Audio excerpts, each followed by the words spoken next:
Cerita mungkin fiksi mungkin nyata tentang gadis belia dari barat pulau Jawa. Ani jelata jelita belum kenal dunia, kembang kampung dekat gunung jauh dari kota. Senyumnya manis polos tak suka menggoda.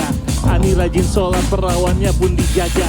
Tanpa mimpi besar hanya ingin soleha. Sampai bandot tua masuk ke dalam hidupnya. Wajah tampan rupawan mirip aneh punya taman. Potongan alim mapan macam bandot pakai akal bulus dipermulus-mulus. Buat dapat cewek minor macam chord lagu Tulus. Lidah bersilat nyerempet ayat padahal bejat. Ani ragu Abi mau Ani harus setuju. Tegakkan jiwa putus SMA pindah Jakarta. Bermodal janji dan lembar surat KUA. Semua bebanmu, semua resahmu lepaskan sudah.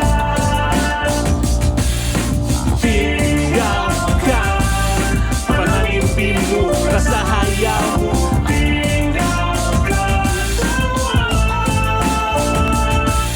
Langkah berat Ani berjalan di ibu kota. Bulan madu ternyata hanya jadi sementara. Istri pertama datang dengan amarah murka. Kini Ani sendiri dengan janin di perutnya. Pindah-pindah kontrak, buruh gosok dan cuci. Meski terasa berat Ani ingin tetap suci. Satu dua godaan menyerempet pelecehan dari lelaki dengan janji bernilai jutaan. Berusaha bertahan walaupun numpuk perlahan. Pepigo kurang makan Ani jatuh di selokan. Sigar darah mengalir dari dalam selangkangan. Kota memakan korban, Ani pun kehilangan. Menangis Ani kini terpuruk sendiri. Terikat hutang tak bisa pulang Ani berdiri. Menahan diri di hati Ani telepon mucikari. Selang 1-2 hari Ani jadi Ani. Lepaskan semua bebanmu, semua resahmu. Lepaskan sudah, lepaskan sudah, lepaskan sudah. Mana mimpimu, rasa hayalmu.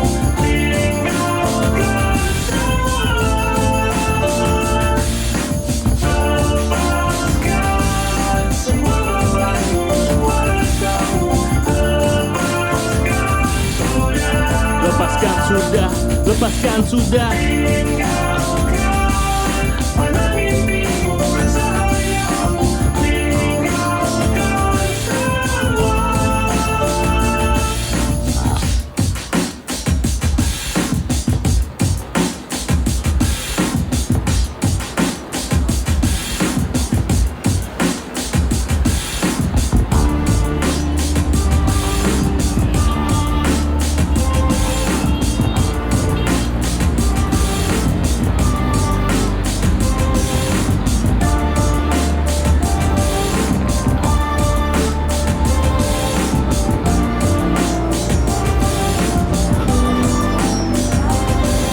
Ku kecup pipi Ani, ku tuang segelas vodka. Segelas angsa abu tuk merdu nyanyi yang angsa. Ku dan dia tertawa menatap ke Milo Kota. Dari pucuk hotel tua menghadap pusat Jakarta. Di antara denting gelas Ani bercerita. Tiada ruang memelas, semua punya derita. Yang penting bumi Abi bisa pergi naik haji. Siapa Ani hari ini, itu urusan nanti.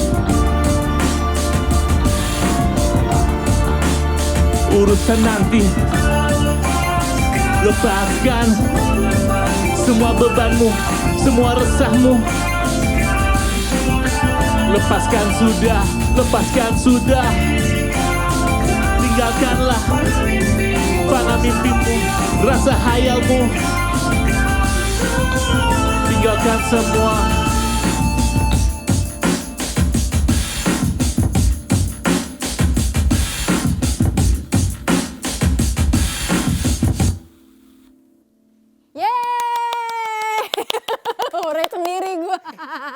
Oke, hai millennials, kembali lagi di Kiss of Music dan kalian ada Titas dan juga ada Tora.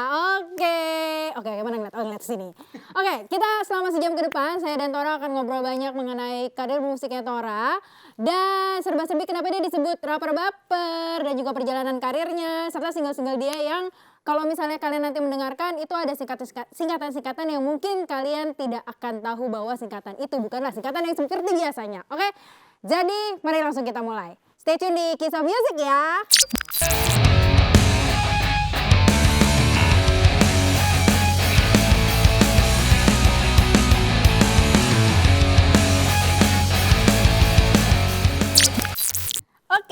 Tora. Hai, halo. Kita akan ngobrolin karir bermusiknya seorang Tora nih.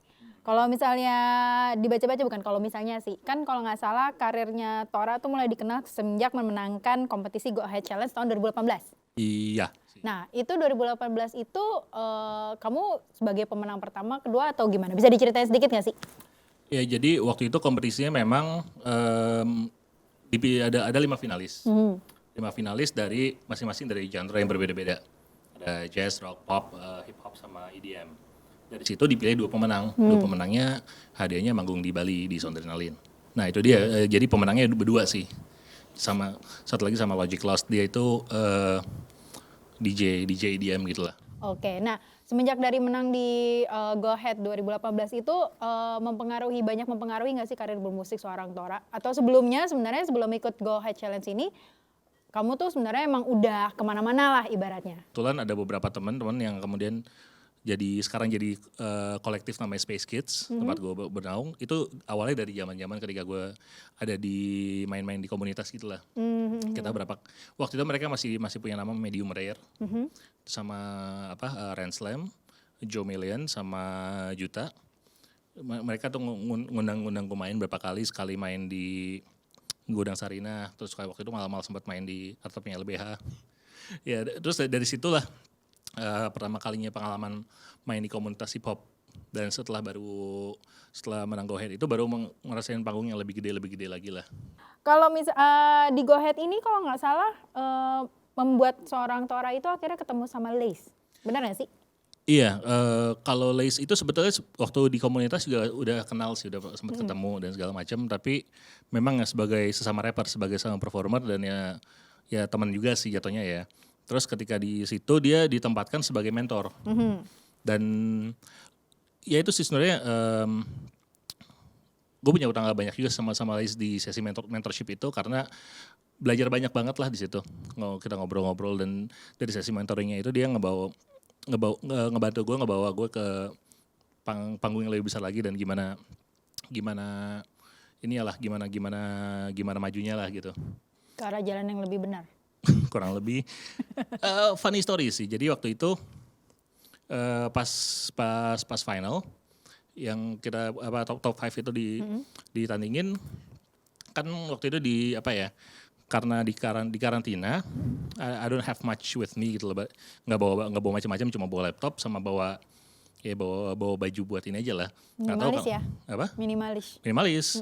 Ya secara karantina lah ya, meskipun karantinanya di Kemang juga. Minimalis eksklusif kayaknya. Tapi di situ ketika mau manggung kan, terus gue pikir aduh gimana ya, outfit minim banget lagi nih, kayak ya udahlah, kayak ada berapa yang bisa dibeli lah, kayak beli blazer, beli meja lah buat biar oke. Terus waktu itu si Lace itu ngasih gue kalung, dia punya satu gold chain gitu, dia kasih ke gue kayak ini lu pakai aja lah, ini pakai buat manggung gitu, buat manggung oke nih, kayak biar nggak polos amat, rapper juga kan gitu kan. Jadi udahlah manggung. Begitu selesai menang, dia cuma bilang kayak keep the chain, anggapnya itu. Dan itu sering banget lah gue bawa kalau manggung dan gimana, untuk ya kenang-kenangan aja sih, kenang-kenangan kayak gold medal, dapat gold medal lah dari ini lah, dari mentor gue gitu. Semacam kayak jimat keberuntungan gak sih? Semacam. Itu apakah yang kamu pakai sekarang? Apakah itu dari dia? Oh ini? Bukan apa sih. Mirip? Kebetulan mirip. Waktu ini agak beda. Ini beli ada momen lain lah setelah itu. Tapi potongannya mirip lah, kalau dari jauh nggak kelihatan beda lah. Hampir sama lah ya? Hampir sama lah ya. Oke, nah untuk Tora sendiri, kenapa akhirnya memutuskan menjadi seorang rapper gitu? Kenapa akhirnya memutuskan untuk berkecimpung di dunia hip hop? Padahal kan pasti ya semua orang tahu lah, kalau mau cepet terkenal kan biasanya mainlah di musik-musik yang mainstream, yang emang pop, apalah yang mungkin mendayu-dayu gitu. Nah kenapa lo memilih untuk berkecimpung di musik hip hop, berkecimpung sebagai rapper, yang notabene di Indonesia belum terlalu, ya maksudnya udah banyak tapi kan belum yang besar banget. Oke, kalau itu sebetulnya sebelum masuk skena rap atau hip hop itu gue ada di skena yang lebih niche lagi. Di Jepangan ya? Iya, betul sekali.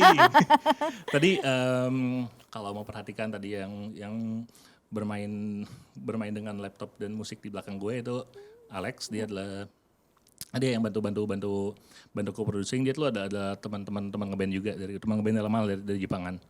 Dan di situ pun sebetulnya udah nge-rap sih, nge-rap bersama band lah. Tapi masih Jepang? Masih Jepangan gitu. Okay. Terus Bahasa Jepang nggak? Waktu kalau cover ya, kalau nge-rapnya enggak. Oke. Tapi dari situ sih ketertarikannya juga dari situ. Pertama kali tertarik nge-rap, perform sebagai rapper. Dan gue tuh pada dasarnya gue tuh kan storyteller ya. Seorang teman pernah ngomong kalau lu sih Tor, lu nggak butuh, sebenarnya lu nggak butuh musik, nggak butuh apa, lu punya banyak medium. Lu bisa nulis, kebetulan gue juga nulis komik kan, dan macam-macam. Lu cuma butuh medium buat menceritakan cerita lo. Dan itu bener sih, itu sama extent. Dan itulah kenapa gue milih rap dan hip hop. Karena di musik rap itu kan liriknya panjang dan mendetail dan banyak ruang di situ, dan ruangan di situ adalah ruangan yang sangat enak untuk gue membuat cerita dengan detail. Dan itu sih yang sebetulnya sangat gue suka. Oke. Itu yang membuat gue sangat nyaman menjadi seorang rapper, karena semua cerita yang pengen gue ceritakan bisa gue sampaikan dengan sesuai dengan apa yang gue mau gitu loh. Tapi ribet gak sih? Kan maksudnya orang kalau ingat rapper itu kebanyakan kan lebih kayak membahasnya tentang sosial, atau ibaratnya kalau kita biasanya sih bilangnya merepet marah-marah gitu. Nah, kalau buat Tora sendiri itu menjadi tantangan atau ingin mengubah apa sih kayak gambaran tersebut? Karena kan orang rata-rata rapper pasti lu marah-marah ya kalau nge-rap gitu. Iya, itu satu hal yang mungkin bisa dibilang satu hal yang selalu gue pegang teguh ya. Pegang teguh. Semangat ya, Nek. Semangat ya, Nek.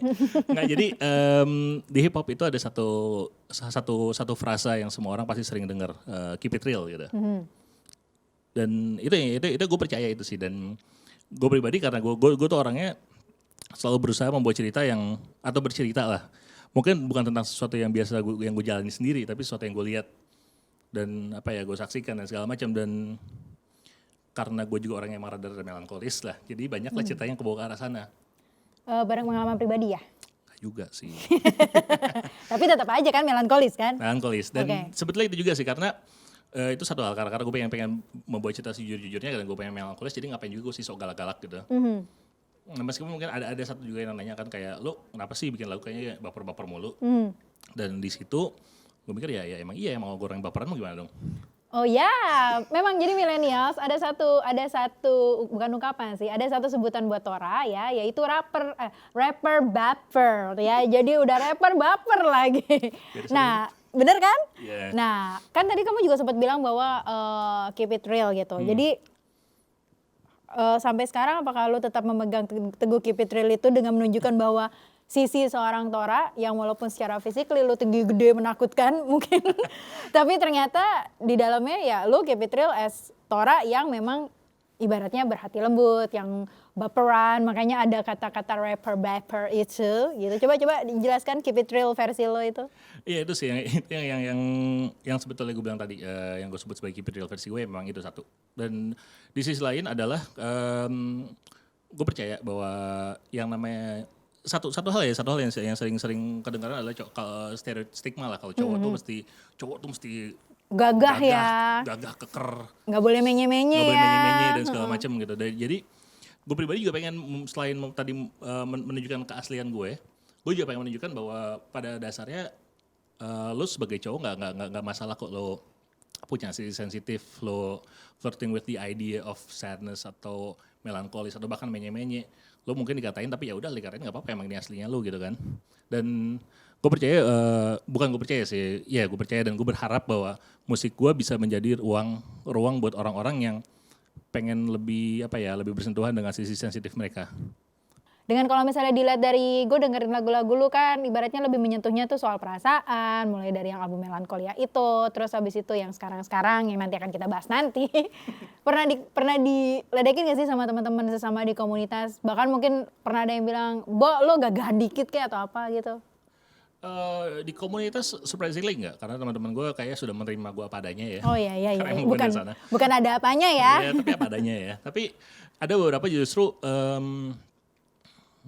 beberapa teman yang mendengarkan, yang bukan dari komunitas malah nanya kayak, Tor lu nggak pengen bikin lagu yang apa ya, yang kayak rapper-rapper lain gitu, yang socially conscious dan segala macem, yang lebih gagah lah, lebih laki lah. Gue kayak gue pengen bercerita ya, bukan bercerita aja.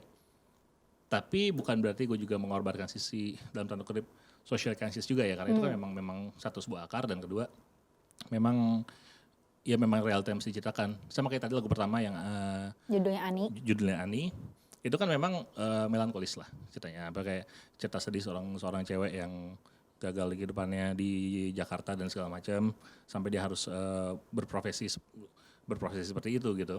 Profesi apa? Ani-ani.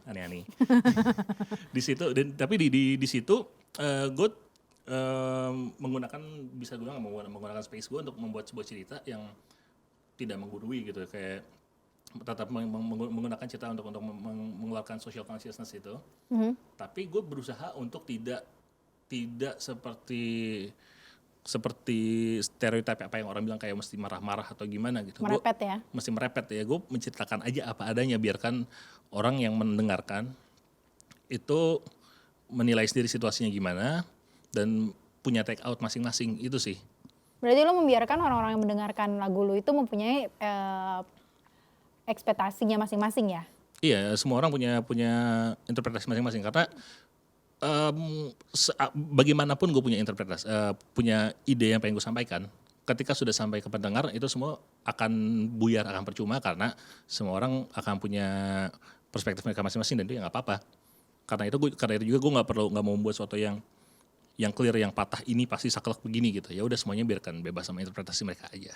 Oke, jadi dibebasin ya? Dibebasin dong. Oke, nah kalau ngomongin dengan pembuatan yang tadi lo bilang katanya lo membiarkan semua mengalir gitu aja lah supaya orang bisa berinterpretasi sesuai maunya mereka kan masing-masing gitu. Karena kan tiap orang beda-beda ya. Nah kalau buat Tora sendiri sebenarnya pada saat proses pembuatan lagu itu lo lebih prefer pakai bahasa Indonesia atau bahasa Inggris? Ini pertanyaan yang sampai sekarang gue belum punya jawabannya. Kenapa? Tapi kalau gue dengar lagu lu banyak kan bahasa Indonesia kan? Ya campur dikit sih kadang-kadang. Iya itu. Ini juga beberapa teman gue sangat sebel dengan ini, karena gue tuh sering banget pindah bahasa di tengah lagu.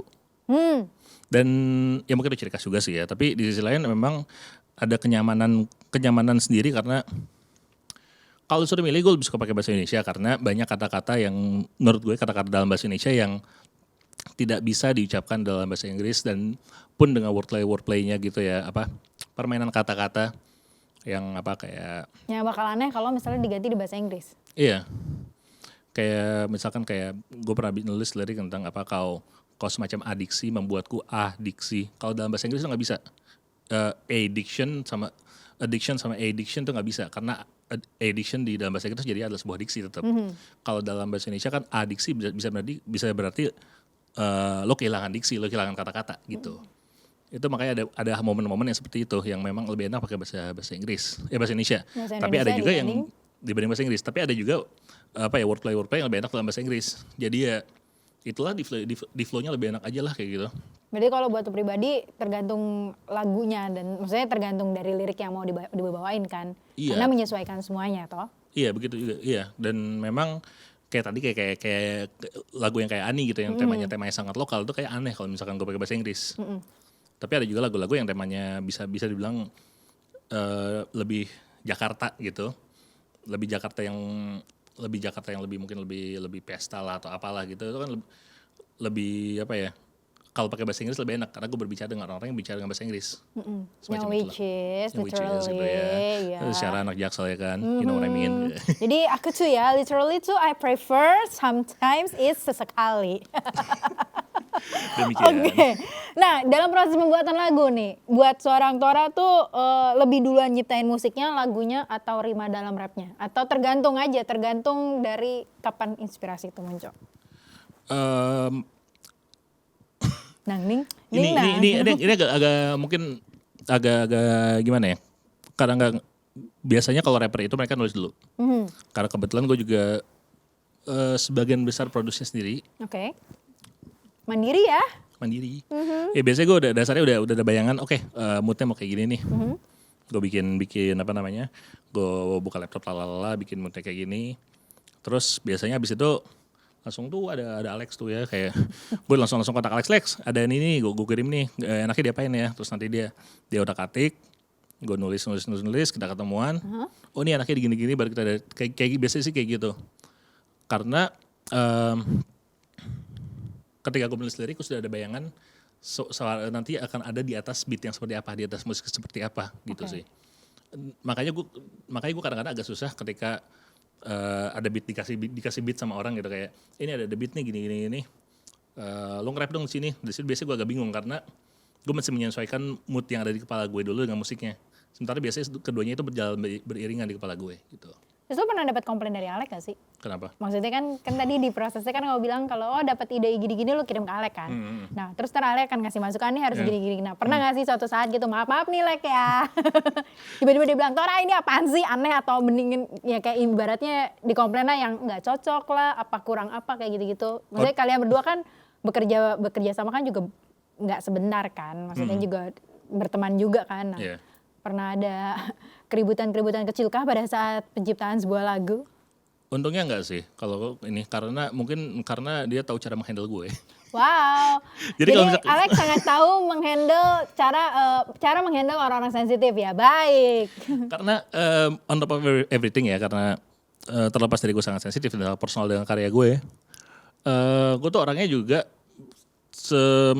bisa dibilang sangat anti dengan yang namanya yes man.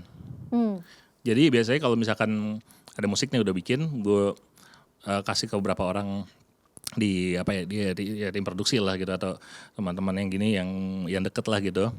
Terus menurut lu gimana nih? Dan gue berharap kalau kayak gitu, gue berharap akan ada masukan yang tidak yang nggak yes, biasanya nggak ya, oh ya keren bro, ini asik nih gini, enggak. Gue malah berharap mereka ngatain gue kayak ini jelek, janganlah kayak gini gitu. Karena dengan kayak gitu gue bisa tahu reaksi jujurnya gimana. Oh itu berarti sama seperti yang waktu terakhir lo memperdengarkan gue calon single baru dan yang gue komen, ini kok mirip si ini gitu. Ya gitu lah. Itu karena buat gue yes man itu adalah zona nyaman seorang musisi. Dan zona nyaman seorang musisi itu, atau seniman in general ya, itu adalah yang menghambat perkembangan. Ketika gue mendengarkan kritik atau dikatain lah sama orang lah, gue tidak akan mengambil itu by heart most of the time. Hey, kamu tuh sensitif dan baper. Nggak mungkin kamu nggak pakai hati. Hello. Most of the time. Tapi bisa dipilah kayak oke, ini bisa dipakai ini gini, dan ada beberapa bagian yang kayak lo benar kayak gini. Oh iya, poin lo bener, tapi gue pengennya begini, ya udah gue jalanin. Jadi ada sisi ego yang dipertahankan, tapi tetap aja yang semua masukan tuh gue pertimbangkan, gue pendengarkan. Oke, adjustable ya. Adjustable. Oke. Nah, dari semua musik yang lo dengerin, dari semua influencer atau apapun yang lo dengerin, siapa sih yang paling menjadi pengaruh terbesar lo dalam musik? Misalnya kayak 3 musisi lah, lo sebutin 3 musisi yang menurut lo memberikan pengaruh atau andil besar buat lo dalam bermusik. Cadel mendadak. Andil besar dalam bermusik ya. Yang mempengaruhi lo mulai dari musik, genre musik, cara nge-rapnya, mungkin cara berpakaian, kan semua juga bisa kan. Gitu. Kalau secara musik gue tuh sangat-sangat suka. Kalau ditanya di top rapper, gue akan sangat susah menjawab karena ada beberapa nama yang pasti gue sebut. Akan gue jemput ada Andre 3000, ada Lupe Fiasco, ada Tupac.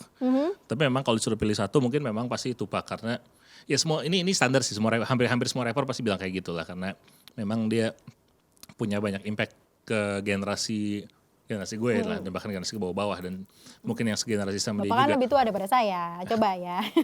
Baiklah.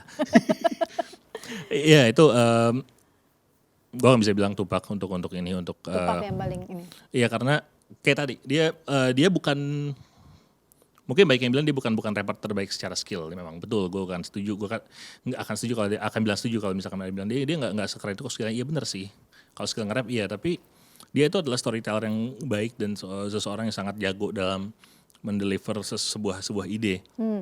Dan itu yang sangat gue look up banget lah. Sedikit banget rapper yang punya kemampuan seperti itu.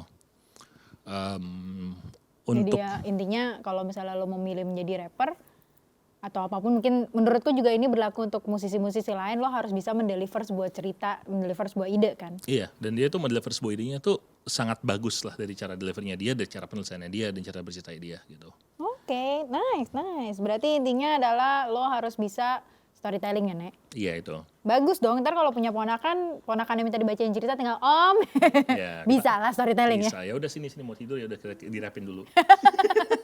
Oke, nah sebelum kita lanjut ke segmen berikutnya, boleh dong dikasih tips dan trik buat millennials di luar sana yang memang ingin menjadi seorang rapper.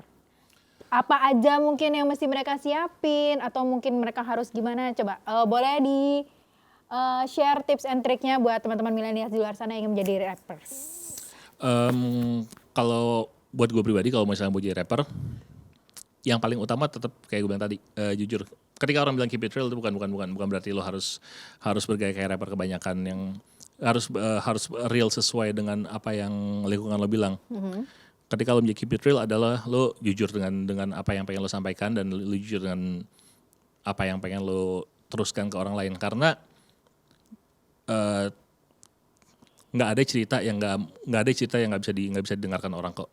Apapun cerita lo pasti di luar sana ada yang mau dengerin. Jadi itu sih kalau misalkan mau jadi rapper, intinya itu yang utamanya, jujur. Oke. Baiklah, kita akan lanjut ke segmen berikutnya. Tetap jadi teman-teman millennials, jangan kemana-mana, stay tune terus bersama Titas dan juga ada siapa di sini? Ada Tora. Hanya di Kiss of Music. This is your stage.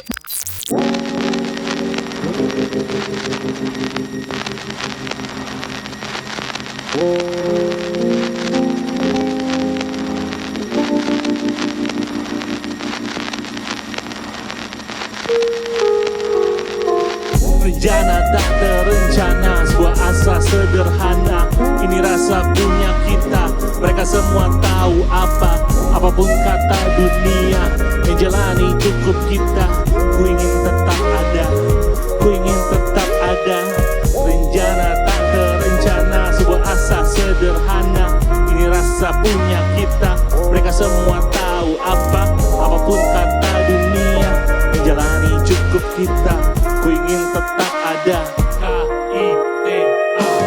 Sejak jumpa pertama, ku ingin kita bersama. Kau ada di antara mereka yang ingin setara. Dari cara rangkai kata, cantikmu lebih hiraga. Ku panggil kau Audemars, setiap detik berharga. Ku tahu kamu punya visi, bukan ikut didahului, tapi untuk ada di sisi. Saling mengisi, tak korbankan ambisi. Melaju kencang tanpa rem, macam sepeda fiksi. Independen dengan misi, ucapmu penuh substansi. Kau buatku tinggi dengan cinta tanpa permisi. Independen dengan visi, ucapmu penuh substansi. Kau buatku tinggi dengan cinta tanpa permisi. Rencana tak terencana, sebuah rasa sederhana. Ini rasa punya kita, mereka semua tahu apapun kata dunia.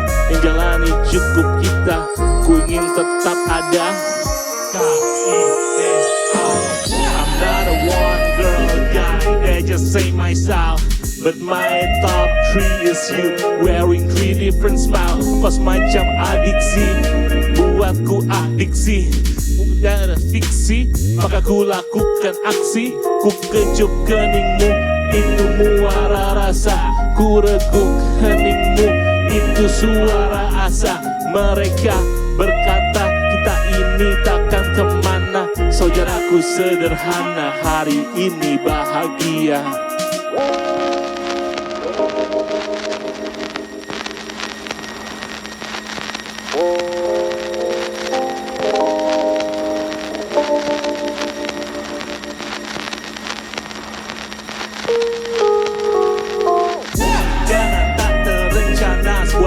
Sederhana, ini rasa punya kita. Mereka semua tahu apapun kata dunia.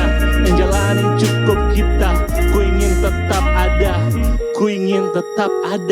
Rencana tak terencana, sarjana, sebuah asa sederhana. Ini rasa punya kita, mereka semua tahu apapun kata dunia, yang jalani cukup kita. Ku ingin tetap ada KITA.